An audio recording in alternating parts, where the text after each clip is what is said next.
marii manaa qajeelchuudhaaf ajandaan lafa kaayyannu ajandaa lafa kaayyannee mari'anna kan lafa kaayyannu amma marii takkaa deemaa jira Suudaan poortii keessattis warri mootummaa mormanii fi deemaa jira mootummalleen ani Eertiraa wajjii fi Ijiptii wajjillee araaramaatiin jiraa jedha. Kana Hamzaalleen obboleessi kiyya ayyaanalleen akkatti amanutti mootummaan kun mootummaa Oromootii jedha. Jechuutti amantan na fakkaatti. Yaada kennattanii. Eenyu jedhee mootummaa Oromoo kan jedhamu jiru. Fakkeenyaaf ammaa jaallee Hamzaan akkasitti amana. Mootummaa Oromiyaa yoo ta'e mootummaa Oromiyaa malee mootummaan kun mootummaa Oromoo miti maal jette? Mootummaa sabaaf sablammii Itoophiyaati malee. Kan Oromiyaatu kan Oromoodha. Akka ati amantu kanatti. So amma fakkeenya ayyaanatti namanu anis akka biratti namana rakkoon qabu naa ibsasanii. San si ibsata yaa that's good. Okay amma ajandaa keenyaaf wanni lafa kaayyannu amma warri Kaabaa nu dhufee warri Kaabaa tokko tahee nu dhufu jira. Je'eeti gartee warri biyya alaa jiru kunii fi keeysaa alaa faarsee bulalleen hedduu lallaba. Warri Kaabaa kun Amaaraas yoo fudhatte, Tigirees yoo fudhatte, Shaabiyaas yoo fudhatte hoogganoota isaanii wal ta'e. Okay, Oromoo kana Oromoon woboon marii tana keessatti hirmaachuudhaaf asii Taanzaaniyaa hunda dhaqee gatii inni kafalee ajab jettan. Jaawar Mahammadilleen ni mari'anna osoo jiru hidhaa bu'ee Taayyee Dandaalleen haa mari'annu osoo jiruuti hidhaa bu'ee. Okay, Oromoo tana akka mari'anne mootummaa kanaa godhu jira jennee amanna. So jara dhufu jiru san hoogganoota isaanii wal mari'ate ha Oromoo kun maa wal mari'atu dadhabee hajuu yoo ajandaa godhannee itti oofne kamin laata. Mari'achuun akka Sudaan taanaan nutti hafu. Akkam fakkeenya. Sudaan keessa warri mari'atan wal qaluuf barbaadu. Ishee Rakkiloo kana gallaa fi walitti mari'atu malee hariiroo hin qabani, kaayyoo hin qaban, kan walitti fidu hin qabani. Inuma kuffisnaarra waliigalta taanani. Waliigaltee waraabessaa wal maddii malee duraa duuba deemuu hin dandeessu. Hudduu si boccaqa. So ishee akkasii hin barbaannu nu saba tokko mariin keenyas kan dhugaa ta'uu turrara. Gaafa fiixaan ba'u dhugaama ta'uu turrara. Inni akkasii waan nama hinaafsisu miti.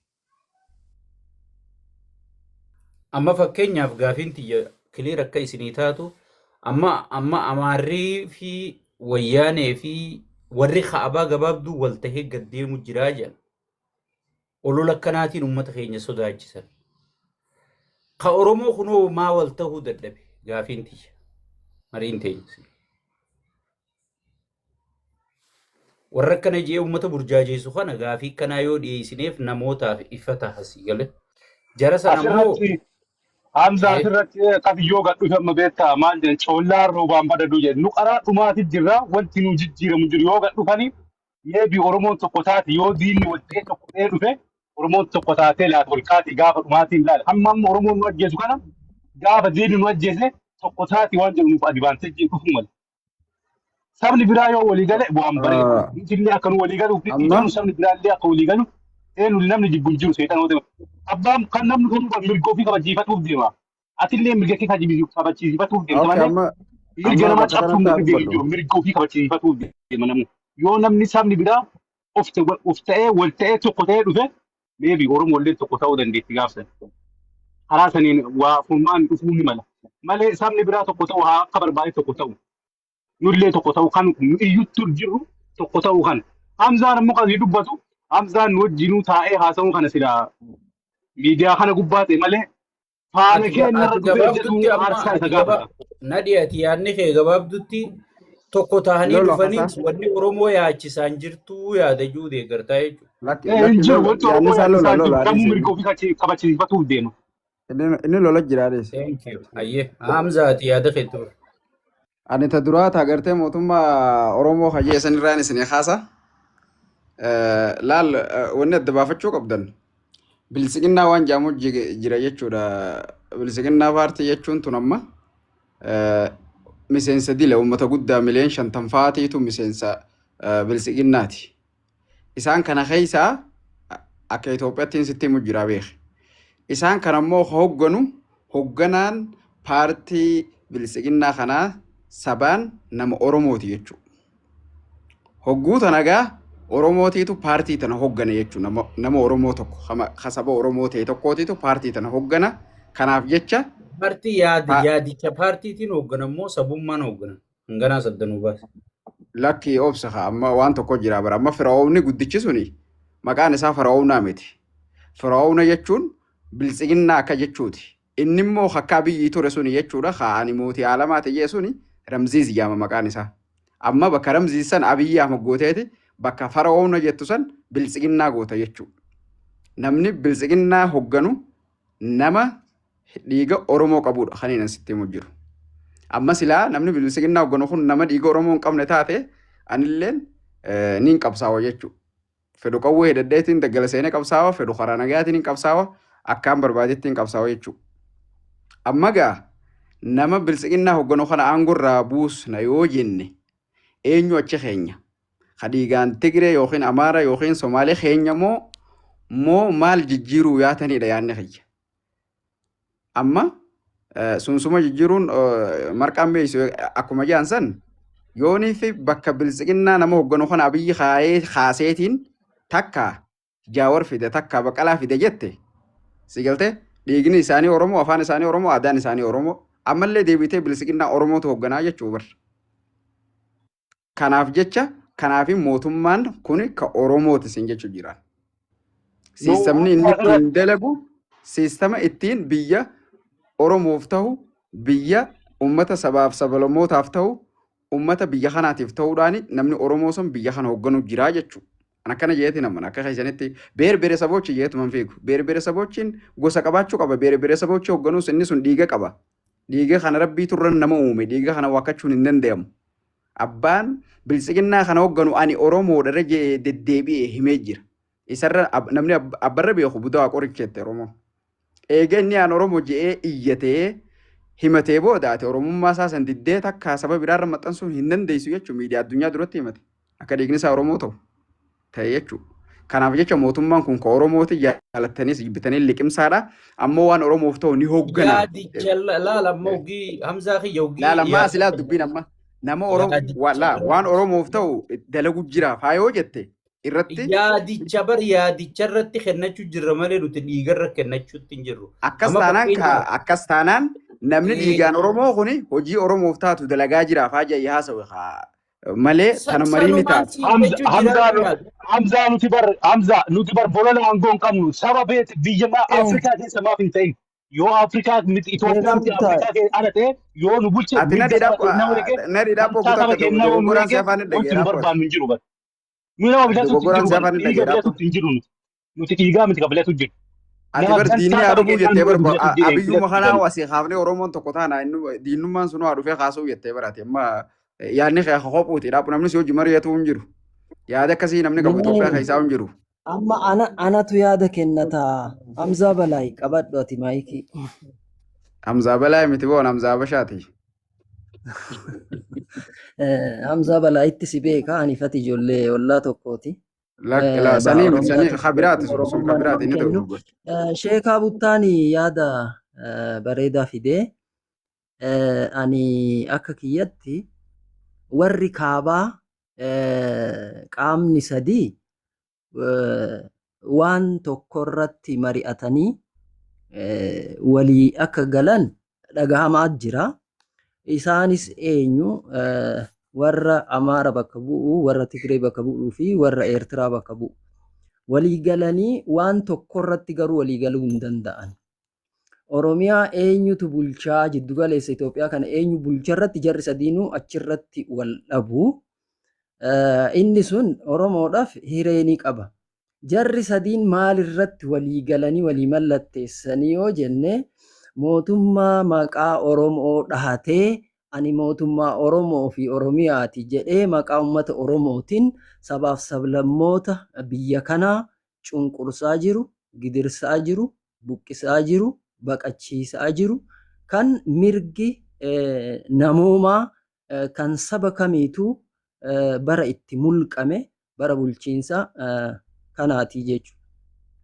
Sabni kumuu Oromoo qofa osoo hin ta'in biyya tana keessatti bara bulchiinsa nama kanaa bara beelati. bara gadaddooti, bara nageenyi hin jirre, bara dubartiin baatee bishaan waraabbattee galuu dadhabdeedha. Bara daa'imni xiqqoon mana barnootaa dhayxee gara manaatitti galuu dadhabdeedha. Bara namni waan manaa qabu, waan gootaraa keessaa qabu, waan akkaawuntii isaatirraa qabu, wanti kun kiyya jedhee fudhatee nyaachuu itti dadhabeedha.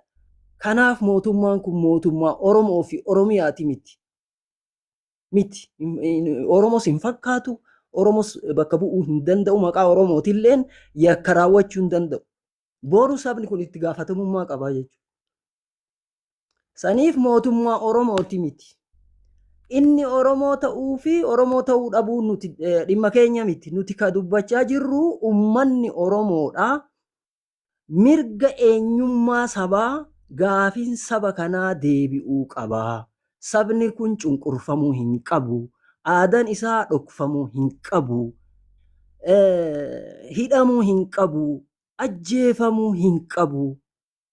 Akkuma kana saboonni birallee mirga nama kaaniin walqixa eenyuun osoo hin caalin mirga walqixxummaa haqaa kan dhugaasan argachuu qabaadha malee nuti Alirraa dhalatee Jamiilarraa dhalatee kun hin galchu.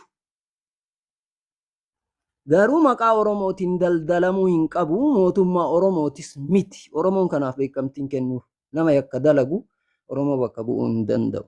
Ani kana yaanni kiyya galatooma. Thank you. Garuu maqaa Hamzaa Balaayyuu kana isaa fidde namni hedduun maqaan kun nuu ta'e jechaa jira. Galatoomi ishee kaabuttaa itti cabsu. Bakka dhiise.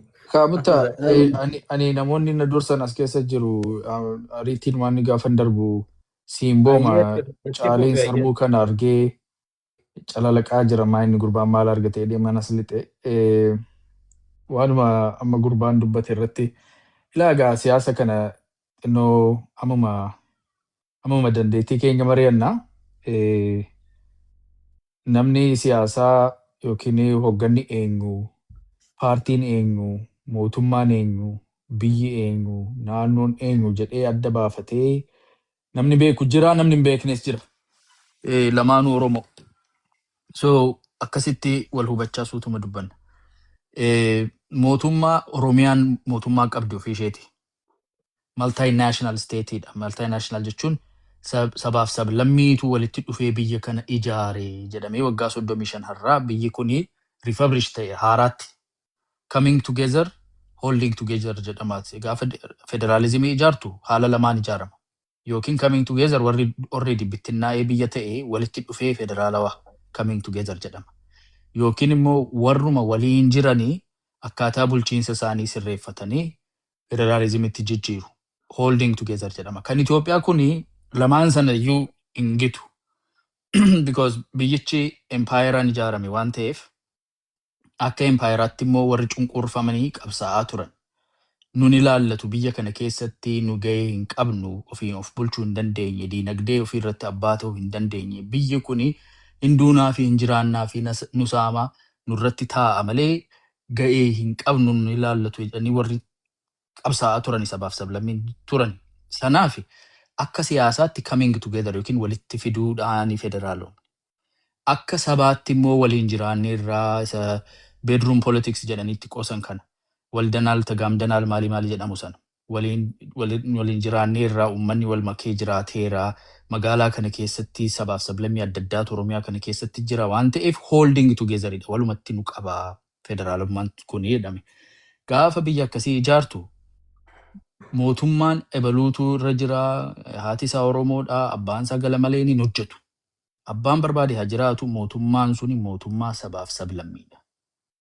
Olaantummaa eenyutu qaba yeroo TPLF sana warra Tigraay irraa dhufantu olaantummaa cimaa qabu.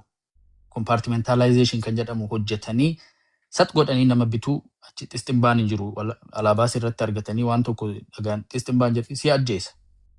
So militarize godhanii securitize godhanii bitan. Amma immoo bakka decision making irratti namoota guguddaa Oromootu jira. Muummicha irraa jalqabee magaalaa guddittii Finfinnee bulchituu irraa kaasee waraana kana warra hoogganan fiild maarshaal irraa kaasee Oromoon bakka gurguddaa qabatee jira. Gara center of politics dhufeera. Afaan Oromoo gadaa barsiisuu, safuu barsiisuu kana keessatti waan Oromoo urgaa waan baay'eetu ilaalama waan jedhamuuf namni calluma itti maxxansee mootummaa Oromoo jedha. Garuu mootummaan Oromoo mootummaa Oromiyaati. Inni kan Oromoo ilaallatudha. Akka biyyaatti immoo waloodhaan qabna. Mootummaa sabaaf sablammiidha. Mootummaa federaalawaadha. Kan adda baasanii beeku saayinsii masaa waan ta'eefidha. Ijoolleen keenya achi keessa jiru yeroo yoomiyyuu caalaa namoonni ofiin Oromoo jedhan akka Oromootti dhaabbatan afaan isaanii dubbatan seenaa fi aadaa isaaniitti boonanii mootummaa federaalaa keessatti bakka argataniiru dhugaa. Warri dhiibamanis jiru uummata keenya irratti miidhaan jiru garuu baay'ee kan nama gaddisiisudha. Saamiinsi du'aatiin uummata keenya irratti argine gidduu kana kan nama cabsudha. Kana dhaabuutu nurra raadhamma ariitiidhaan fardiin kana isa haa dhaabnu otoo haati duutu otoo waan suukanneessa akkasii arginu guyyaama guyyaatti kana otoo arginu mootummaa Oromoodhas jedhii mootummaa Itoophiyaadhas jedhii hin ta'u dubbiin sirreessuutu nurra. Of nyaachuu keessaa ba'uutu nurra wal nyaachuu keessaa ba'uutu nurra inni waan bira. Garuu immoo mootummaan jiru mootummaa federaalawaadha. Oromoonis ofii isaatii paarlaamaas qabaa caffee kan jedhamu bulchiinsas qabaa isteetiis qabaa akkasitti adda baasaa. Miliyoona 50 kan jedhe lakkoofsa kana dhiisii qabee Hamza yeroo barumsaa nootii qabattu malee yeroo kana amman banamaa maayikiin miliyoona 50 kan jedhame sana namoonni baay'een gaafa lakkoofsa irratti utaalanii akkas ba'an gaarii miti lakkoofsi hin sobu. Sahiik lakkoofsa 15 jedhamtee naan 15 jedhe haa ta'u 15 iyyuu baay'eedha. Akkamitti paartiin tokko meembarii miliyoona 15 qaba? Huge biyya guddaa tokko jechuudha. Ati immoo 50tti baay'iste iyyuu no hin ta'u akkas hin godhina. Inni 15 iyyuu akka malee baay'atee paartiiwwan walitti haa dhufanii seerri haa jiraatu namni gaafa yaadaan dorgamu hin hidhinaa hin waxalinaa tunu gootee deemteetti. Waan illeefuu akkasitti hubadhaa jechuu fi fuula keenya gara saba keenyaatti haa naanneessu. Gaaffiin saba keenya nagaadhaan bahee haa galuudha. Duriyyuu jiraateera gaafa Haile Sillaasee maqaa hin taane waamamee irratti ciisanyaa godhamee dammuma isaatiin daadhii naaqicaa kadhachaa qamadii isaatii irraa safaramaa fi iyyuu nagaa gaafa jiraatu waaqa galateeffatee suuta qabsaa'ee bakka kana ga'eera. Har'a duun isaa irraa haa dhaabbatu sababa siyaasaatiin hin waxalinaa hin ajjeesinaa nagaa uumaadha. Kun piraayoriitiidha. Piraayoriitii number 1 isarratti fuula naanneessinu jechuu fi fayyaata akkasisin arguun koo baay'ee natti tola. Gaaffii si gaafadhu ayyaana. Mee deebisaan qabaa feeniin falma yaada isaa guutumatti. Wayyaaree. Yoo na ayyamtane.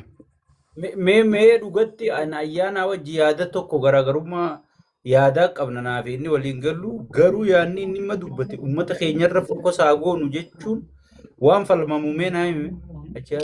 Saniin siimu deema. Akka jawbar gurbaan biyya tana biyya federaalizimiiti biyya sabaa fi sablammoonni adda addaa walitti dhufee nama gartee federaalizimii kana gartee hogganuchi kaayyatanii jedha. Amma kuni mootummaa Oromootis hin ja'amu mootummaa federaalaa ja'amaa namni Oromolleen yoo bulchuu baates ati nama filame sanii gabbarteeti miila isaa haxooytee bulchita akka nama je'ee yaada kannatuuti. Amma gaa wayyaaneenis bakka biyyi tana namni ture mallasi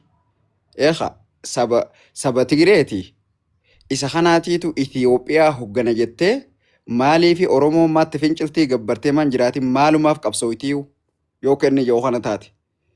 Akka inni yoo kanatti mootummaan federaalaa beer sabochii bulchu bakki inni irra jiraatu tun biyyi isiin irra ijaaramte tun biyya saba Oromoo aadaa mataa isii afaan mataa isii qabdu irratti waan ijaaramteef namni baay'inni isiin irratti dalagamte kuni mootummaa federaalaa kana hoogganuu qabaa jettee qabsooyte Oromoon. Laal amma bakka biyyi kana yoo Amaarri yoo haa Tigiree yoo haa beer sabochii fedhe keessa haa dhufu yoo achi taa'e ani biyyi kuni biyya seeraan jiraatti je'ee keessa jiraatu miti an gonkumaa hin jiraaddoon. Sigalteem irratti hin qabsaawee hangaan danda'utti jiisa malee jala taa'ee mootummaa beer sabochiin jaarame jee hin gabbaru adeeroo hoyya sammuu akkasii hin qabnu jenereeshiniin kun biyya tan nuu hoogganuu qabaara yaada keenya istirateejii keenyaan addunyaa mul'achuu qabdi diinagdeen isii wanni hundi nuun sosso'uu qabdiidha nuti nama miinaa miti nuti hoggannee biyya tana guddisuu qabnaadha biyyi tun teenya waan taateef jecha. Qabsoon kaayyoon ganama ummanni Oromoo qabsaa galees isa kana ummata miliyoona 130 jiru hajaan kana hoggannee addunyatti beeksisuudha malee nuti. Beerbere soboo chiraa dhufe inni akka namni nu dursu hin barbaannu. Maali jennaan ummata guddaadha. Ummata jechuun Afrikaa keessaa hangas bal'atu hin jiru. Waanuma hundaanuu kabajaanis waan hundaanuu. Kanaaf jecha yaada isaa guutumatti kufa guumaa jechuudha. Ifa waan ayyaanaan je ifa godhattee. Ifa godhadhee mootummaa ifa godhadhee mootummaa. Wanni inni je. Obsinaa si ibsa naa irra si deebi'a obsa yaada wanni inni je. Wanni inni je mootummaa federaalaa hajaamu kana sabaa fi sablammoota adda addaa walitti dhufee jaaree isa kana hin laalamuudha inni kun. Yooniif gartee saba birarraa ta'eesi. Har'a ijoollee dhiigaan Oromootu muummicha ministeerallee raayyaa ittisallee kantiibaa Finfinneellee jennee fudhanna malee akkuma gaafa Tigraay irraa mallas dhufe mootummaa Itoophiyaa jaamu keenya kuniin mootummaa Itoophiyaa jaamaa je. Akka noo. Okay, bakka isaanii kana yoo sabni biraa jiraate Oromoon maa qabsooti. Ayyee bootaa wal jijjiire maa qabsooti. Oromoon amma qabsaa waan jirtu. Akkasii miti. Tunummaanuu maa qabsooti tammaan gorra jirtu tun oggusan. Maaliif hin amanne ba'ee paartii tana keessa jirti. Tanummaan ammaan gorra jirtu tunu gaafattiyyoo maa qabsooti. Yoo akkas taate maan teenyu. Ammaas tanummaan aan gorra jirtu qabsaa waan jirti ba. Jechuun waan bira qabsaa jirti haa miseensa sirratti hin qabsooyne tuni. Akkas taanaanis. Asirra sheekaa buttaanii Hamzarraa gaafii qabu. Kanaafuu ayyaanaan biyya tana namni biraa akka hoogganuu yaada qaba jechuudha ayyaanaan. Amee caaliin sirmooti itti fufeeti moo dhaabutti deebitaa. Ayyeetuun ani kan gaaffii natti ta'e tokko jechuun yaadni ayyaanaan kaase gaarii ture. Maalidhaa? Ayyaanaan mariin inni ta'uu danda'u biyya sana keessa silaa mootummaatu haanjeessa. Nagaa soo barbaada ta'ee fakkeenyaaf waraanni bilisummaa akkamitti ufasati jettee kaafteedha. Fakkeenyaaf waraanni bilisummaa Oromoo nagaa barbaachaaf jecha eessaa ka'ee eessa kan deemee nagaa sana kan jeeqe isuma beennuudha. Oromoon beekuudha. Waa walitti himuu hin qabnu sirnuma kana keessa eeggadduma waggaa tokko kan hin guunne sana keessatti kan argineerra. Arrasi nagaani warra bosonaa sana iyyuu miti amma fakkeenyaaf magaaluma Finfinnee keessatti KFO jira, adda bilisummaa Oromoo jira, miseensota beektotatu jira, biyya alaa kana keessas jira. Kun akkuma Jawaar Faayyuu nagaa jedhanii warra mootummaa kana gadi dhaabuu warra tattaafatanidha. Kun akka Lammaa Faayyuu jechuudha. Dhiibamanii ba'an warri kutanii wal carabanii aangoof jecha shira ittiin deemamedha. Gareema warra diqaaltota sirna sana keessatti maafiyaa warra OPDO dinagdee kaapitaala warra waggaa 27 biyya sana keessatti saamee akka abbaa duulaafa duuba ta'anii tapha siyaasaa taphatanii qumaara hojjetan biyya sana keessatti irrallee sanamatu dalagamaa jira jechuudha. Haa ta'u garuu fakkeenyaaf adda bilisummaa Oromoo yaadatta mootummaa ce'umsaa kan jedhuutiin labsii nagaa ta'uu danda'u hundumaa hammatuu danda'u. Dura labsii propozaala kana gadi kan iyyeesse adda bilisummaa Oromoof KFO'dha ture jechuudha. Isaanis kan simachuu didee kan haanjessuu didee mootummaan fudhachuu dhiisee maafiyoota mataa isaaniif garee mataa isaanii duriyyoota mataa isaaniidhaanii walitti qabatanii maal godhan ijaarrataniiti mootummaan maalii kan jedhuutiin gadi ba'an. Adda bilisummaa Oromoof KFO dhiisanii beektota dhiisanii wanta akka kanaatti gadi deeman. So osoon shirri akka kanaa deemamaa jiru. Isuma ammallee waan inni hojjetamaa jiru. Fakkeenyaaf adda bilisummaa Oromoo keessatti kaleessa gaafa leencoon waggaa 50ffaa waan irratti godhamu kitaaba irratti barreeffamu. Inni mataan isaa yoo ajandaa mataa isaa qaba. Shiruma akkuma bara 19 OPDO'n mooraa qabsoo bara dukkana bara 1991 keessa Oromoo miidiyaan qabu, sooshaal miidiyaan qabu, pilaatfoormii hin qabu, aweernesii hin qabu. OPDO'f illee abaawum kanallee namni waraana bilisummaa Oromoo illee namni adda baafachuu danda'u hin qabu.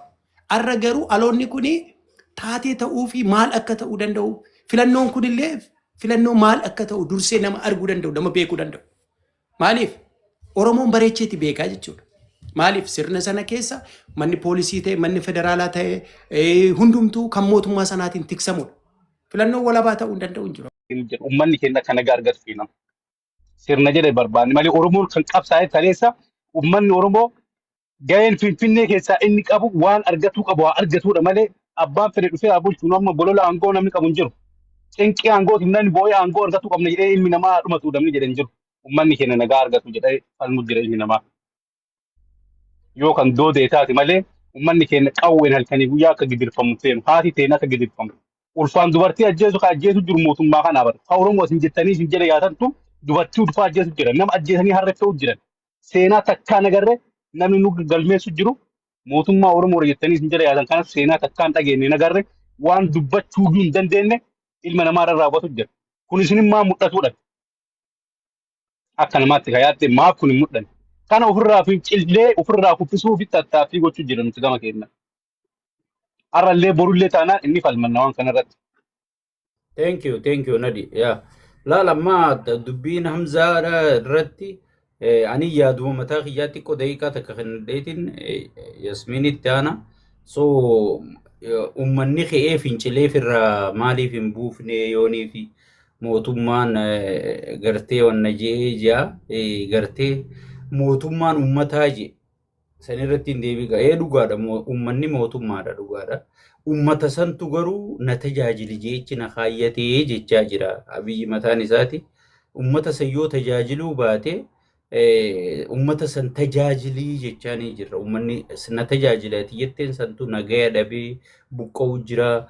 Kunoo Harargee Jimaa fidachuu dadhabanii Jimaa waan ta'u jiru laaltee gartaa sigalee ummata si filate san tajaajilii jechaa ni jira. Amma akkasii qabadhu Yasmiin itti fufeeyyee.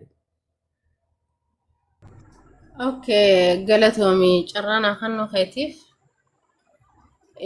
biyya nuti beekta abbaan fedhee yoo aangoo bulchee amaarri bulchee Tikiriin bulchite dhimma irraan qabnu maaliif nama nageenya biyya kanaa kabachiisu nama mirga hawaasa kanaa eegu qofa irratti xiyyeeffanna nama mirga hawaasaa sarbu qofa irratti xiyyeeffanna amma nuti amma akka waa'ee kutaa biraatitti gurraan dhageenya amma internet irratti Facebook irratti argina amma akka dhaloota keenya Harargeetitti waan hawaasni keenya keessa jiru waan haala suukanneessaa haala yaaddeessaadha maaliifi amma bakka Hamzaan gabbihee hawaasni falmachuu qabaa hawaasni mootummaan kun tahee fi cal jechaa jira isin hanqa miidiyaa kanarraa malee je amma biyya kana keessatti gaafa Tikiree sanii irra wayyaadha. Gaafa sanii nuti warra gaafa san keessa hiriiraas bahaa ture keessa. Maaliifi waan atiin hiriira baateef san tura dhaabbatanii si gaafachuu turte. Hanga Muktaar Kadiir agaazii hundeessee ijoollee qeeroo lafaa fixe malee haga duraa sanitti nu dura dhaabbannoo guddaa godhaa turanii jechuudha. Rakkoo keessi hubachuu turan. Mootummaa jechuun yoo baatee mirga hawaasaa jireenya qaalee naaf haala jireenya hawaasni keessatti jiru yoo gabbee ibsate yakka biraa qabda waan biraati jechuudha shira biraati keessa jira shanee deeggarte jee namoota mana hidhaatitti ukkaamsee nama cafaqa gabbaatee yeroo ammaan tanaatitti mootummaa kana gabbaatee gaafii takka gaafachuu hin dandeessu afaan qawweetiin mataa gubbaas dhaabbate biyya kana keessa dimokiraasiin ilma namaa hin jiru garuu haala biyya kana keessatti deemaa jiru waan feetanillee deeggara ijoolleen teenya takka du'a sodaa fi takka jireenya mataa isaatiif jecha mootummaa kana deeggaraa jiran malee akka waa biraatii miti. Garuu biyya kana keessatti hagam takka ilmi namaa ajjeefamaa jira.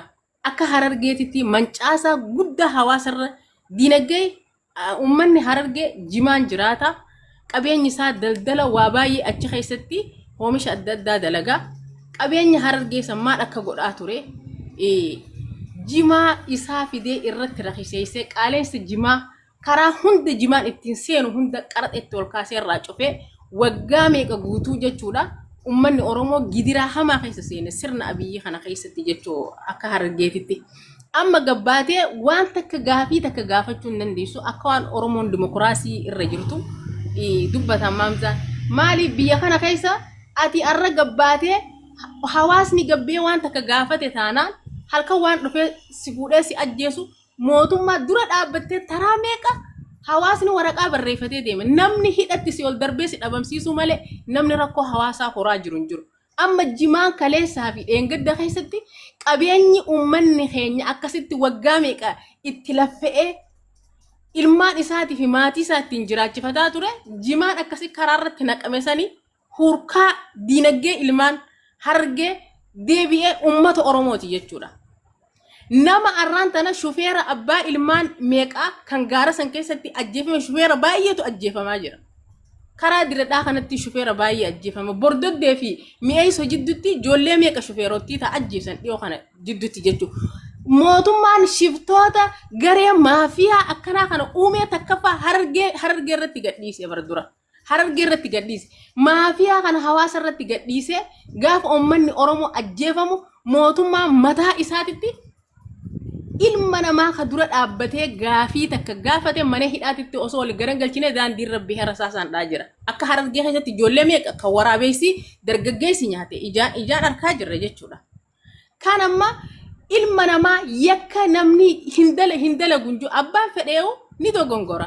Garuu yakka seera isaa maan barsiifanne. Ummata miskiina kana maa rasaasaan maaliif ajjeesa maa sarba mirga hawaasaa kana maa sarba. Abiyyi waa meeqa lubbuu ilma namaa galaafachuun diinagdee hawaasaa cabsuudhaan waa meeqa jechuun itti xeerraa hawaasa keenyaaf dubbachaa jiru jechuudha. Akka ilmaan harargeettu cabiinsa guddaa abiyyi nurratti hojjechaa jira. Garuu ijoolleen teenya warri deeggaruus isinumaa warri mootummaa kana jala deemu isinii hawaasa keessan ka biyya keessaa dur qabeenya qabu ka arraan tana lafa dhaqee jireenya dachii fi samii jidduu hanqate kana xiqqoomallee taatu maa isinitti hin dhaggeeffamne. Xiqquma takka maa isinitti hin dhaggeeffamne jechuudha. Mootummaa kanallee deeggartanii fedhiin keessa illee yoo isinii guutamte hawaasa kana keessatti gad deebitanii ibboo dalaaluu qabdan jechuudha. Arra abbaa ilmaanii kadheen gadda ajjeefame sanii namni gabbee mootummaan takka kalabsii takka baasee dubbateen jiru jechuudha. Gareen maafiyaa hidhannoo hidhachiisanii shuquxiina ilmaan harargee irratti deebi'ee uummata Oromootti irratti gadhiisanii kana ajjeesaa jiran. Harargeen keessaafuu sagalee takka hin qabdu bara. Akka gartee ummata biraatillee miidiyaan ol baasee silkiinillee poosti godhanii ilmaan harargee silkiinillee poosti godhaan jiran. Reef kana maa ka waraabessi nyaatoo barbaadeessiniifin asirratti hin dhamayeemu malee isiniifin argisiisa jechuudha.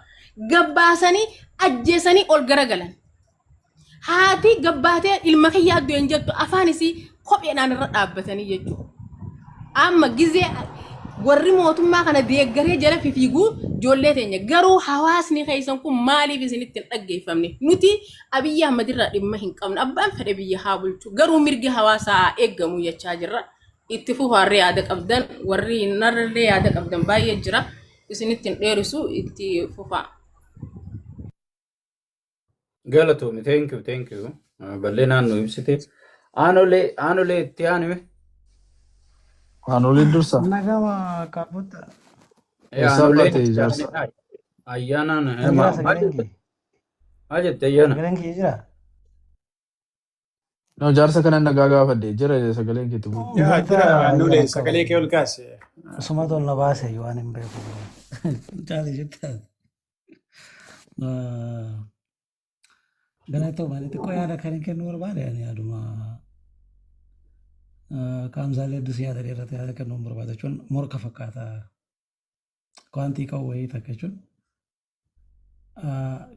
hawaasa bal'aa keessa adda deemanii attention argatu takka fakkaata. Saniif hedduu yaada kennuu fedhu. Ayyaana irratti yaada wayii gabaabaa wayii kennuudhaaf namoonni tun akkuma mataatti yeroo dubbatan hin argaa. Uummataaf koo qabanii fa'aa uummanni kun nagaa barbaada nagaan olee bulu. Garuu immoo dubbeen isaanii yookaan miilli isaanii immoo qaamuma waraanaa san keessa jiru yeroo baay'ee jechuudha. Yookaan mootummaa deeggaruu mootummaarraas darbatu yookaan immoo garee mootummaa ijoollolurraas darbatu. So garee lamman keessaa tokko deeggaranii uummata saniif quuqamaa jirra uummanni nagaa argatu jechuun hanqoo isaanitti fakkaata. Inni sun jechuun garee uummata nagaa dhoorgate keessa tokko. Bobaa lakaatti dubbatuun waan santu naan galle yeroo baay'ee asirratti ayyaana akka yaadanaa kennitu hin barbaada. Maaliif yeroo baay'een kilabaa asirraa kaasanii yeroo dheeraa barbaadina. Tiktaakii kanarratti immoo xiqqoo yaada jijjiiruu keenya arga akka waggaa lamaan kana. Xiqqoo gara mootummaatti luucca'uu kana jechuudha. Naaf saniif gaafii yeroo baay'ee si gaafachuuf barbaadu mootummaan kun nagaa ni barbaada jettee yaaddaa. Yoo nagaan bu'e yoo lama biyya keessa kun dhaabbate ni fedha jechuun osoo warra amma bosona jiran kun martuu yookaan dadhabanii yookaan immoo amananiitu iyyuu bosonaa yaa'anii ni barbaada kan jedhu san achirratti osoo yaadanaa kenniteen ni barbaada. Maaliif Mootummaan kun mootummaa kiyoosiidhaan jiraachuu barbaadu. Sababni kiyoosiidhaan jiraachuu barbaadeef illee sababa mataa isaa qaba. Tokko mootummaan kun mootummaa qophii malee dhufeedha. Mootummaa taasisaa jijjiira warraaqsa mataa keessa gaaffii uumameen aangootti ba'e. Murna akka haala saniin aangootti ba'e kun tokkoffaa paaworii hin qabu. Dinagdeedhaan mootummaa laafaa ture, humna siyaasaatiin mootummaa laafaa ture. Waa hedduudhaan mootummaa darbeerra mootummaa laafaadha mootummaan kun jijjiiramaa kun. So mootummaan akkasii suni yoo gaafa paaworii humna sanittiin hawaasa ittiin bulchuu dhabu filannoon inni filatu maalidha? Kiyoosii uumuudha. Kiyoosii keessa jiraachuudhaaf jechuudha. Maaliif tokko diktaatara guddaa ta'e uummata san cafaqee bulchuu hin danda'u, humna hin qabu. Dimookiraasiidhaan garaa bal'atee deemuudhaaf immoo sodaa qaba. So falli inni qabu maalinni jeequmsa wayii uumeeti jeequmsa san keessa jiraachuu fedha jechuudha. Kanaaf waan san duraa mul'ata mootummaarra. So haala kanaan nagaan ni fedhaa yeroo baay'ee ni fedhaa jedhama. Makalakayaan kana godhuun isaa sirriidha jedha warra mootummaa waan amma godhu kan. Daangaan qabu daangaan makalakaa kun akka seeraatti illee daangaan qabu yeroo daangaa darbanositti mul'atu fakkeenyaaf qondaaltonni akka seeraatti siviiliin ministeerri waraanaa siviilii ta'uu danda'a ta'us qabu. Sanarraa kanaaf garuu qondaaltonni kun siviilii miti. Qondaaltota waraanaati. Fiild maarshaaliin kun siviilii miti qondaala waraanaati.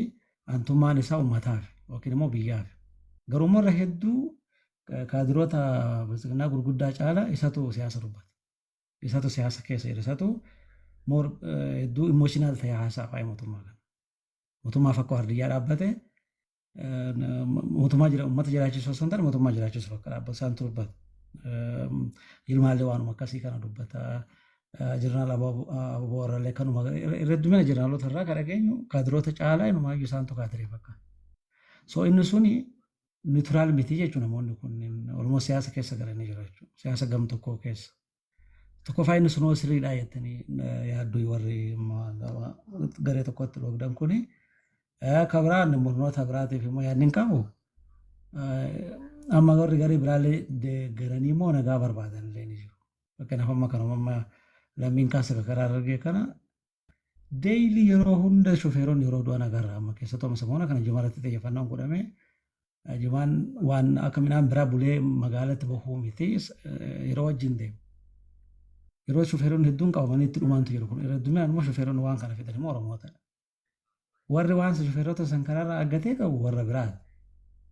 Shofeeronni aggatanii warra shofeerota aggate kun immoo maallaqni isaanii eessatti jijjiiramaa osoo magaalaa gurguddaa kana keessatti. Oromoo sirrii caalaa Adaamaa keessatti jira. Bakka mootummaan jiru jechuudha. Warri waan kana immoo cheenii kana immoo sochoosan irra hedduun maafiyaa magaalaa gurguddaa kana. Qondaaltota mootummaa wajji warra yeroo gurguddaa qaban kana jechuudha. So warri waan san fakkeenyaaf amma mataa irratti maal godhu konkolaataa dhaabaa oolu galgala immoo fuudhanii warra biraatti dabarsuu warri biraa immoo dhufee warra san ugguree fudhatee deema.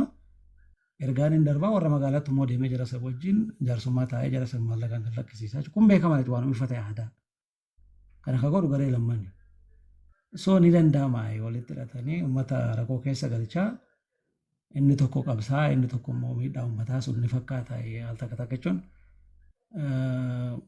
naagaluu dideefin jedhan jechuun waan maaraa ifa ta'e wayiitu mul'ata waan ta'eef inni sunillee dhiibbaa guddaa uumeera. Keessattuu mootummaa magaalaa gurguddoota keessatti maafiyaa magaalaa keessatti ijaaraman kan qondaaltota mootummaa gurguddaadhaan deeggaraman yookaan immoo isaan keessa isaan olaantummaan to'ataman kanaan uummata jeeqaa baadiyyaa fagootti immoo warra kaaniin uummata jeeqa. Bakka waraanni kun hin dhaqqabne jechuudha. So kanaaf haala kana yoo xiinxaltanii dhuguma warri waraana gaggeessan kun nagaa ni barbaadu waraana akka dhaabbatu. Garee lachuuyyuu waraanni kun akka dhaabbatu ni fedhu isinitti fakkaata kan jedhu sana. Gaafii akka gaaffiitti kaasuu barbaadeeti galatoomii. Ayyaanaati hoo. Gaafii bareedaa kaasee egaa akkuma durirraa kaasanii kanuma alanfachaa baane egaa waggaa meeqaffaa keenyadha bagansi argee anoolee maaltu nurraa deeffata maayikii qabadhu.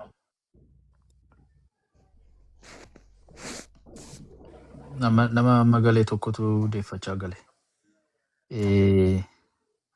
So amma isa legality of armed struggle kan jedhamu jira. Amma qawwee kaasuun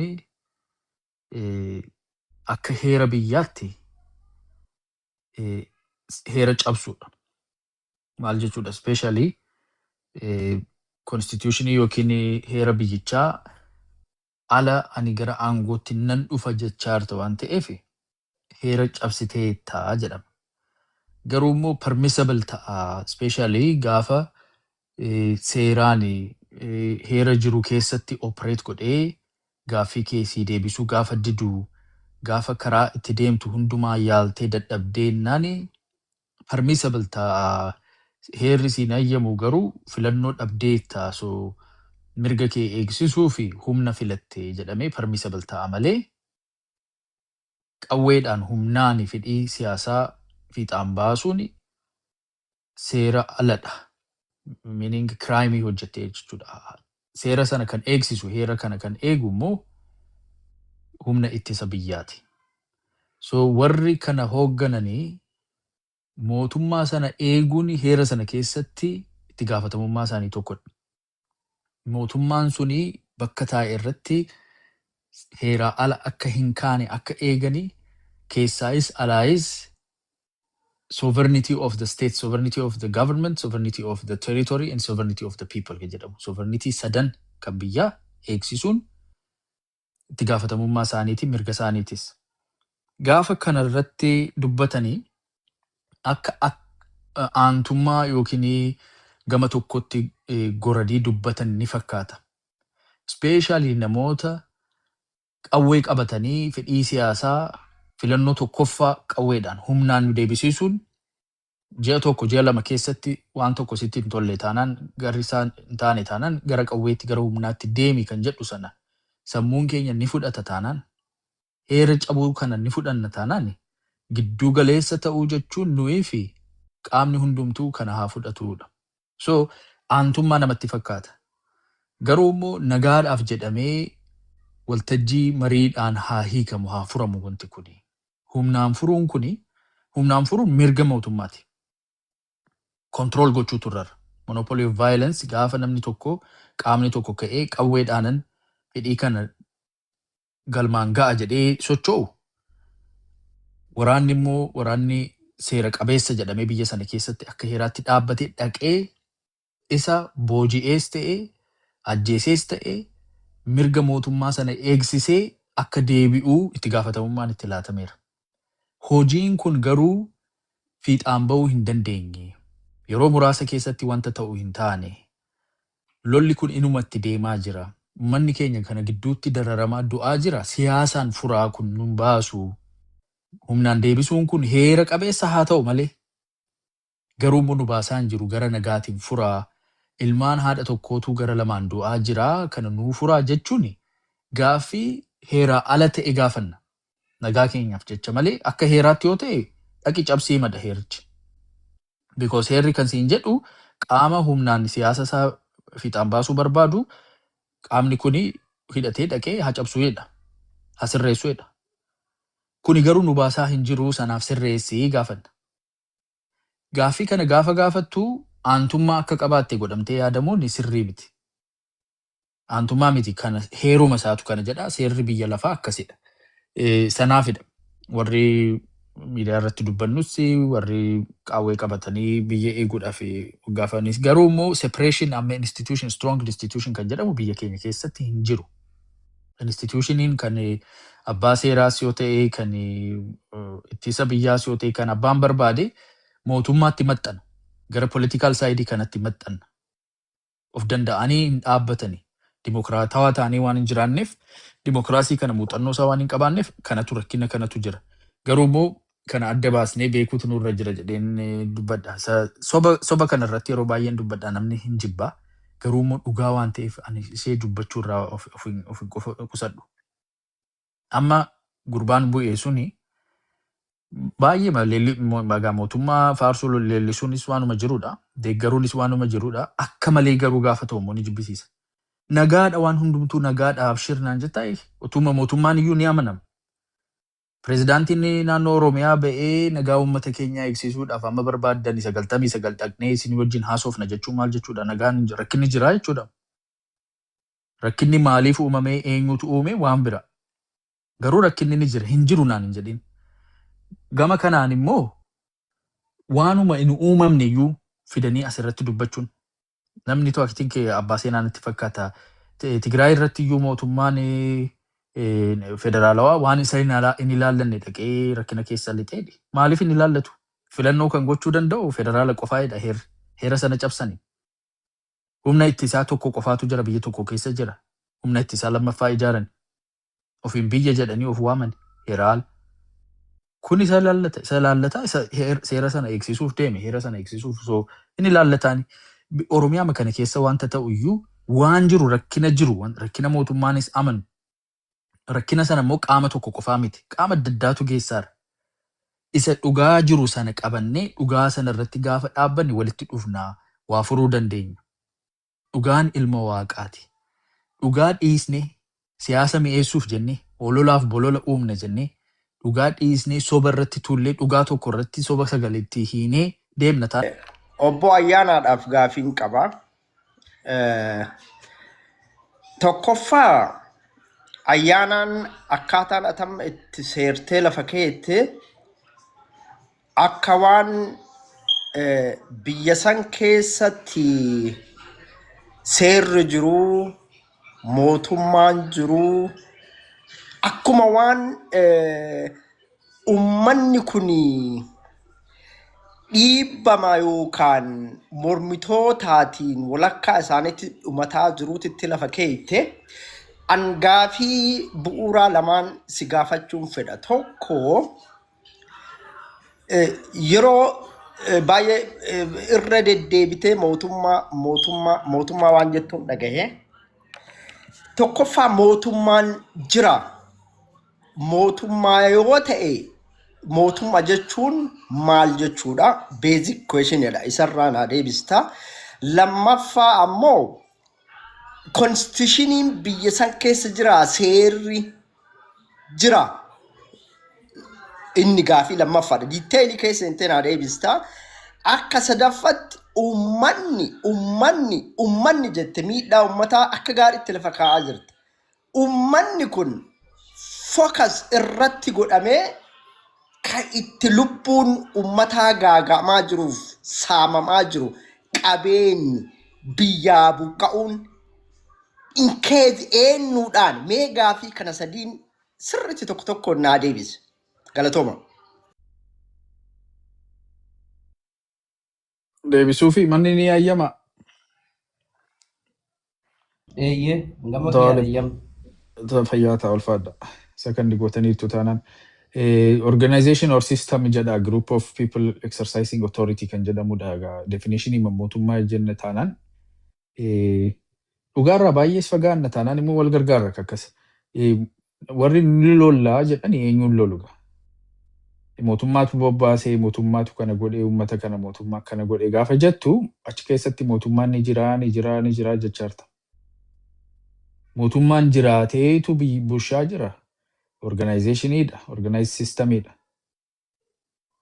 Federaalawaadhaan gara naannoodhaan maal mootummaan jiraan isan deebisaa jira dhugaa waaqa. Ni jira malee jiraatee iyyuu okay mootummaan ni jira. Gaafii I think baay'ee rudimentaryidha. Legitimacy dhabsiisuudhaaf intinii ta'e balleesseera jala akkas ta'eera itti gaafatamummaan isaa kanaaf sana isa jedhamu sana exaggerate gochuudhaaf bal'isanii agarsiisuudhaaf dhugaarraa ba'uun nurra hin jiru. Itti gaafatamummaan mootummaa inni jalqabaa maalinni? Itti gaafatamummaa sana amman ba'eera mootummaan kuni gaafii akkasii wal gaafanna taanaan itti gaafatamummaan mootummaan kanadhaa. Isa kana sirriitti hin baane maaliif ba'uu hin dandeenye eenyutu fashaleesse eenyutu fuuldura dhaabbatee isa jedhu sana bira deemna. Nurraa immoo maaltu eegama? Akka sabaatti itti gaafatamummaa sana akka ba'uu fi nu gargaaruutu nurra moo isa danqaa itti taanee isa akka hin dandeenye goonee achi immoo danda'uu baachuu isaa immoo leellisnee baasnee asirratti ololatti oofuun kuni nu rakkinicha taanee rakkinni jiraachuun isaa labsuun atumtuu rakkina maal waa'ee rakkinaan itti hin taanu jechisiisuu isa jedhu sana keessa nu geessa. Inni isa better conversation. Marii wayyaa at least dhugaa qaba. Mootummaan ni jira, ni jira, systemii ni jira, exercising authority exercise gochaaru, territory fi community cimaatu jira, baay'eetu jira bakka tokko irratti rakkinni bakki itti jiru jira. centralized bakka ta'e irratti bakka baay'ee irratti ciminaan jira. Mootummaan ni jira, ni jira. Mootummaan jiraatee fi mootummaaleen biraa dhufanii itti haasa'uu, ni affeeruu, deal godhaa, ni baasaa, ni gashaa, ni bobbaasaa. Inumatti jira, ni jira innis. Isa dhiisi. Tiniyyuu opposition iyyuu ni jira. Amma warri morkitoota jedhamanii qawweedhaanis ta'e yaadaanis warri ni morkina jedhani. Amma ni jiru jedhama. Baay'ee huhuqqatanii jiru. Humna dhabanii gigintiraa baqaqiinsa baay'ee keessaa nama meeqatu folloqee achi deemaas deebi'a. Rakkina cimaatu jira. Structural waan seera dhabeessummaa baay'eetu keessatti mul'ata. Wal waxalaa wal ajjeesa. Akkasuma otoo ta'anii isaaniyyuu jiru. Mootummicha dhiisiti. Mootummaan imaan ni jira. Isa seera jettes kanumadha. Seerri jira, heerri jira. Seerri suni dokumentiidhaan ni jira. Implement godhamaa jira. The letter of the law is there. The application of the law kan jedhamu. Seerri suni olaantummaan seeraa ni jira. No hanqinatu jira achirratti. Olaantummaan seeraa biyya sana keessatti rakkinni jira. Seerri namni irratti hojjetu jira, namni irratti hin hojjenne jira, namni akka malee immoo irratti jabaatus jira. Kuni ta'uun irra hin jiru. Baalaansi ta'utu irra jira. Baalaansiin suni dhabameera. Maaliif dhabame? Institutionii hin qabnu, democratization irratti waan hin hojjenneef balance of power hin jiru. Manni murteen ifaaf bilisa ta'ee waa gochuudhaaf ni rakkata, maxxanummaa qabaa gara executive body irratti. Kan immoo sirreessuudhaaf dimokiraasiin immoo nagaadhaan tasgabbiin gaafa jiraatu waltajjiin dimokiraasii bal'ata. Sibiila qabattee asiif achi fayyadataan dimokiraasiidhaa fi ani yoo dhufe qofaa jettaa jechuudha. Malee amman dhufutti dimokiraasiin hacufamuudha sibiila kaasuun jalqabayyuu. Garuu gaafa rakkina isa dhumaa ta'utu sibiilli kaa sababa sanaaf. Ammaaf hacuma faamuuti gaafan dhufu banama jettee kaasta. Ammayyuu hin jiru. Jisaa badeeraa nan kaasaa jetta. Malee ni jira ammayyuu. Seerri ni jira, heerri ni jira, mootummaan ni jira. Gaaffii akkasii jira. Gaaffii more granular gara ta'e otoo buute mariisaa ni bal'isa jedhee yaada. Fayyaa ta'e. Ayyaanaan gaafii ansi gaafadhe ati akkuma goggootu gootee dabarsite an kasiin jedhee mootummaan ni jira. Mootummaa jechuun eenyudha? Ummata. Mootummaa atama jettee lafa keetti kana eenyutu filate? Political party kamtu isaan dorgome? Akkamitti mootummaa ta'uu danda'e? Erga mootummaa ta'ee sababiin mormituun itti dhalattee qawween itti kaateef maali? Mootummaa jechuun ummata jechuun. Ummanni gaafa jaalatee filate mootummaa san walakkaa rakkoon hin jirtu. Because of ummatatu waliigalee jaalatee filate. So mootummaa kana eentu filee eenyuun dorgome eentu isa waliin dorgome erga dorgomee aangoorra galee erga injifadhe jedhe ummanni hoo accept isa godhee what the reason of rakkoon kun maaf uumameedhaan kasi gaafadhe barree ati nima taanaan dogoggorumadha. Namni ati lama lammaffaadha. Mootummaa jechuun uummata nama jedhee mootummaan uummata miti. Mootummaan uummata keessaa ba'a. Mootummaa dimokiraasii taanaan immoo mootummaa dimokiraatawaa taanaan uummataan filama. Mootummaan uummataan otoo hin filamenis mootummaan ni ta'a. Mootummaan groupiidha. It's a group of people. Groupiidha namoota keessa uummata keessaa ba'a. Al tokko tokko uummata alaas ni dhufa. Empire gaafa ta'u uummata sana ala dhufee kan irratti taa'us jira. Saba biraarraa jechuudha. Blue water doctrine kan jedhamu immoo gaafa galaana ceetee dhuftu. Blue wateridha. Isa immoo atis mootummaadha. Mootummaa empiraati. So mootummaa jechuun one solid picture miti. Mootummaan kun dimokiraatawaa haala filannoo ifaaf bilisa godhee dhufee Itoophiyaa keessatti filannoon ifaaf bilisa ta'ee hin beeku amma yoonaatti. Amma tokko ifummaan qabaachuu danda'a, bilisummaa amma tokko qabaachuu danda'a. Garuu mootummaan ifaaf bilisa filannoon kun ifaaf bilisa kan jedhu hin jiru. Mootummaan amma jirus ifaaf bilisa wayyoo qabaa jedha. Because wayyeessaa fooyyeessaa bal'isaa deemta malee ifaaf bilisa ta'ee samiirra hin bu'u. Quraana Rabbii miti yookiin macaafa qulqulluu miti. Ofii keetiitti hojjettee aadaa waan ta'eef ni bal'ista. Waltajjiin siyaasaa keessa lixxee bal'isaa deemte itti hojjechaa, itti fooyyessaa, itti mari'achaa. So amma achi hin geenye sanaaf filannoon ifaaf bilisni hin turre. Filannoon ture filatameera garuu warri dorgoman tokko tokko mana hidhaa turanii akkas ture sana ture ifaaf bilisummaa isaa irratti gaaffii qabaachuu ni dandeessa. Garuu immoo filatamee dhufe. Filannoo irratti gaaffii qabda malee filatamuun isaa dhugaa filannoon godhameera. nutu achi dorgomeedha baramma. Immediately isan at the time eentu isaan dorgomee political party kamtu isa fuudhaa dhaabbatee dorgomee ummanni isa kamiif kaardii isaa sagalee isaa buufateedha. That's my question. Dhiifama yaa. isan siin jedham ilaali amma filannoo sana keessatti warri dorgomuu danda'an warri dorgommii dhugaa gochuu danda'anii bakka sana hin arganne ifaaf bilisa hin turre isa jedhu sana kaasta taanaan filannoon ifaaf bilisa hin turre walii galuu dandeenya. Filannoon amma dhufu iyyuu ifaaf bilisa taa'ii naan jetteen naannoo hin ta'u.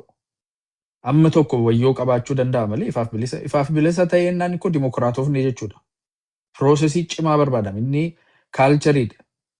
Uummata irraa kaasee instituushinii irraa kaasee mootummaa irraa waan baay'ee walitti dhufee gaafa keessa jiraannee bal'atudha ifaaf bilisa. Ifaaf bilisa hin turre filannoo godheera dorgommii sana keessatti hirmaannaan sirrii hin turre filannoon rakkina qaba kana qaba garuu filatameera. Sirriitti hin filatamne dimokiraatawaa haala dimokiraatawaatiin hin filatamne jechuun garuu mootummaa miti jechuu miti. Otoo hin filatamiin iyyuu akka Isaayyaas Afeworqii mataarra caaluma dheessitti taa'ennaan mootummaa madha. Dirqiidhaanis siyyuma Egzaabeer jedhee akka Haile Sillaasee waaqatu as na kaa'e yoo jedhees maal gochuu dandeessa mootummaa madha. Mootummaa ta'uu isaa hin jijjiiru. Garuu mootummaa filannoo ummataatiin as taa'e gaafa jettu filannoon sun ifaaf bilisa hin turre dimokiraatawaa miti jettee gaafii kaasta. So gaafiin kee giraanulaariidha gadi bu'ee sistemii sana irratti rakkina jiru ibsita rakkinicha beekteetta isa taakal goota malee waan jiru hin jiru jetta taanaan bakka deemtus hin qabdu. So filannoon ifaaf bilisa hin turre filannoon amma dhufus ifaaf bilisa ta'uudhaaf rakkinatu jira isa taanu irratti kana caalaa ifaaf bilisa akka ta'u maalaa goonu good question. Fayyaa ta'e ulfaadhu. Amma namni baay'eetu jira as keessa. Namni gootota gaafatte. Yaa namaaf deebina jechuu barbaadee kaabutta walumaa galatti baay'eedhaan aangoorra dhufee kanaafuu uummanni ukkaamsaa keessa jira ka ukkaamsiisa jechuudha. Amma gaafiin deebiin inni sii deebisu sii ta'an jiru yaaduma irratti silaa haasoo inni irra gaarii jeeti. Maaliif wanni inni sii deebisu siin ta'u sii gale. Akka ati feetu akka sii deebisu. Kaabutta galatoom. Assalamu alaikum warahmatullahi wabarakatuh. Fuad itti fufe wa alaikum salam warahmatullahi wabarakatuh. Ansala gurbaabu isaan gaafatu seene yaada bareedarra jirtanii garuu waa'ee filannoo amma kanarratti waliin morminaasii walii galaan jirtanii uummanni keenya akkamitti nagaa argataa biyyarra namni dhoosaan dhumataa namni kun asiin Oromoo matana dadhabne jirra silaa Hacaaluun maal jedhe beektaa yoo du'uu baanne nu agarraa jedhe. Kaarra mootummaa harka dha'ullee kaarra nageenni jira jedhee harka dha'ullee manni haati miskiinaa boottu oduu abbaa miskiinaa harka duubatti hidhanii biratti rasaasan garuu mootummaan nu caalaa isin muluu warra na dura gurguddaatii yoo laalullee yaada keessanitti irratti yaada bilchaatadha. Mootummaan kamuu dhufee madarba ilma namaa harree irratti wayyaanee nu dhaqqabne jirra harree irratti hiitee reeffaa ajjeefte. Harree irratti namaa ajjeeftee olii gadi hin deemtu dho'isaan ajjeefti wayyaanenu ilma namaa harree irratti fe'anii reeffa. San boodanoo kaan dubartii gudeedanii haadha ilmaa haadha duubatti hidhanii rasaasan mataa facaasaa mootummaan hin jira jennellee waan itti amannu jiru. Amma akkamitti nagaa argata uummanni keenya kun? Xariiqa kamiin nagaa argataa? Sabni keenya kun miidhamee kan namni hin agarre ka rabbiif malee namni takka waliin agarre yoo rabbiin tokkichi quba qabaate malee kan namni takka quba hin qabne meeqa dhumaa jira guyyarraa naannoo Oromiyaa amma naannoo duraan naannoo karaa Wallaggaa karaa Shawaa ba'aa lixaa kanaa jira amma gara naannoo Harargee kana dhufee Arsii ba'aa kana gara Arbaa Guuguu kana keessatti guyyarraa du'a jechuudha. Reeffi namaa fakkeenya hoo isinii fudhe gaafa ishee Gunjaaloo bareedu'e reeffi isaa guyyaa meeqa alatti argame. Viidiyoo saniin qaba nama naannoo saniiti jechuudha. Gunjaaloo baleessan ajjeesanii geessanii darbanii reeffi isaa halkan lama bulee argame. Waan akkanaa kana namni keenya sabni keenya kun akkamitti nagaa argata? Karaa kamiin xariiqa argata? Mootummaan Oromoo ta'u kamtu dhufa hin dhufu yoo dhufeeyyuu akkamitti argata? Akkamitti dinkuraasii arganna jettanii walii galuudha malee kun mootummaa deeggaree har'a buddeena amma wanni keenya namni keenya waan goowwame beeytanii waan taru mootummaa meeqatti tare aguma nu dhaloota keenya kanatti waan taru immoo seenaa saba keetii irratti hin xureessi waan hin taane seenaan ilmi nyaatu waan ati har'a haasoftu kana dhaloota tara waan silaa saba keetii ta'u waan dhalootaa ta'u haasa'a malee waan silaan taane har'a mootummallee yoo deeggaruun taate daangaman taranii waan hin taane laaquun jireenya har'aa kanaa jecha waa baay'ee argaa jirra. Ani wanni dhaamsa dhaamu asirratti warri nurra yaada qabdanis warri nurra waan hedduu hordoftanii nama walitti hariiroo qabdanis namni keenya dhuma jira, dhokatee dhumaa jira, gabaree ta'ee abboonna keenya ta'ee kan namni takka quba hin qabne guyyarraa dhuma jira jechuudha. Garee maafiyaa jedhaniitti gareen maafiyaa kun waraana fakkaatee dhufee ima fuudhee deemaniin eegasii maal jedhan waraana adda bilisummaa Oromooti jedhan. Kuni yoo laaltu waraanuma miskiina yoo ati maa akkana ta'e jettee mirga gaafatu deemte afaan keessa si dhiitanii haadha ta'e jaartii ganna 80 jaartii ganna meeqaa kana matarra ejjatanii mana meeqaa gubanii dhokatee kanam takka quba hin qabne eenyutti manna jedhanii ijoollee mee waa nuuyyaa dhoysaa yoo tasa bilbilaan itti haasofne waa'ee madandeettanii sagalee nu ta'a yoo nu sagalee taanee finnee beetasaba doorsisuu kan wallahi dhuguma anamma akka kiyyatti nama ishee gaafa ishee gunjaaluu balee yeroo hedduu gastirra turee anaasa'u nama beetasaba kiyyee wallaale malee namnummaan asirra nu wajji oolu warruma akka roof fakkeessaa jiraatu waan agartee gurbaa roof gabboe kun suuraa kiyya fidanii beetasaba kiyya wallaalan jechuudha. Kan immoo beetasaba isaa hidhanii hagarraa mucaan beetasaba isaa nama sanii hidhaa jiru jira jechuudha naannoo Arbaaguu kana keessatti. Waan akkana jira mootummaan odoo jiraate hayya demokiraasiin odoo jiraate odoo mootummaan jiraate seerri jiraate ilmi namaa akkatti cunqurfamaa. Cunqurfamuun qabu ajjeefamee immoo reeffi kabajaa qaba sila. Gizee wayyaanee san bar wayyaanee yoo nama ajjeefte reeffi keenya kabajaa qaba. Hacaaluun Hundeessaa waan inni haasa'e agartanii jirtanii nullee immoo aga dhaloota keenyatti agarree jira. Reeffi namaa kabajaa qaba. Yeroo kennaa'u maqaa Oromootiin mootummaan ol ba'e maqaa qeerroo 5,000tiin angurra ba'ee reeffi keenya kabajaan qabu. Dhugaa rabbi sireessa yoo dhugaa dubbanne barnuyi qeerroo meeqa wajji hiriira baanee kaampoon bincitee kun nu biraa dhumee har'a jiraannee bakka kana jirra malee har'a kabajaa qeerroo sun hin jiru jechuudha. Kabajaan qeerroo 5,000 san bira taree reeffi kennaa yoo du'ee kabajaan qabu.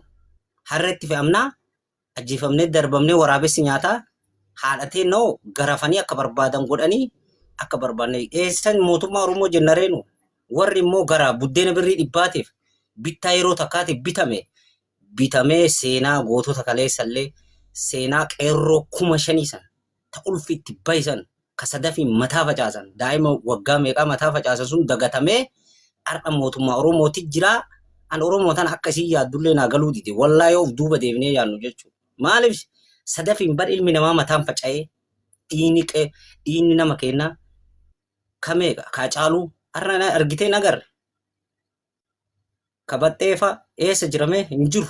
Kun guutuun nyaatamee lafa seenee har'a mootummaan hin jira. Seerri demokiraasiidha filannoon demokiraasiin dhufaa hin jiru kun abjuunuu jaadina dhugaa isinitti hima. Ilmi abbaan fedha har'a yoo abbaan kiyya yoo facaafame yoo nasiiba abbaa kiyya jedhee an dubbate malee namni si dubbatu hin jiru.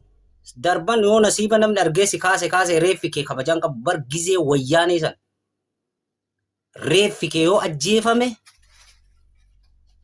kabajaa qaba. Har'a hin jiru kabajaan har'a maqaa Oromootiin garuu qeerroon 5,000 itti dhumee achirratti ol ba'ame maqaa Oromootiin har'a immoo reeffi keessanuu kabajaan qabu. Oromoo dhugaa isinitti hima. Kanaafuu akkamitti uummanni keenya sabni keenya nagaa argata jedhaatii itti mari'adhaa dhiifamallee yoo sagaleellee itti ol isinitti ol fuudhe miira hedduun nutti jira jechuudha. Nu amma akka Arbaaguu guutitti nama meeqa nurraa dhume jechuu barbaadee galatoomaaf ho'i nallaa isinit balleessa dhiifama. Thank you. Jeffee Sheekaa yeroo tokko maali wanni ati garsiiftu sun abbaa seenaa? sanumarraa sheekaa keenya galatoomiin hin banaa kunoo amma banee jira. Laal Oromoon mammaakee waan jedhu muka hiddi mi'aawu firiinis mi'aawaa guddisi irkome. Kana jechuun maal jechuudha? Kun hundeeffama OPDOti. Kitaaba isaanii ka jalqabaattu na bira jira. Qubeen inni barreeffameenis qubee biraati. Daddabiititti hundeeffame jara kanarraa waan gaarii eeguun of gowwoomsuu uf sobuudha. Maaliif mammaaksi kiyyareef maal jedha? Muka hiddi mi'aawu firiinis mi'ooytii. Galatoomii boo gannan buusina hasawa kee boodettiin seenaati dhiifama yaabo. Ni naari nama asirraa ganna darbe. Itti fufi. Ayyee jaalakiyya. Duuba muka hiddi mi'aawu firiin mi'ooftii. Paartiin biyya bulchaa jiru kun wayyaane makaleessati. Maquma jijjiira malee isumaa jechuudha. Warri aangorra jirus warruma kaleessa ummata keenya ajjeesaa, ukkaamsaa, dhabamsiisaa ture san haarawaa mitii jechuudha. Saniif falli jiru. Amma ayyaananis karaa hedduu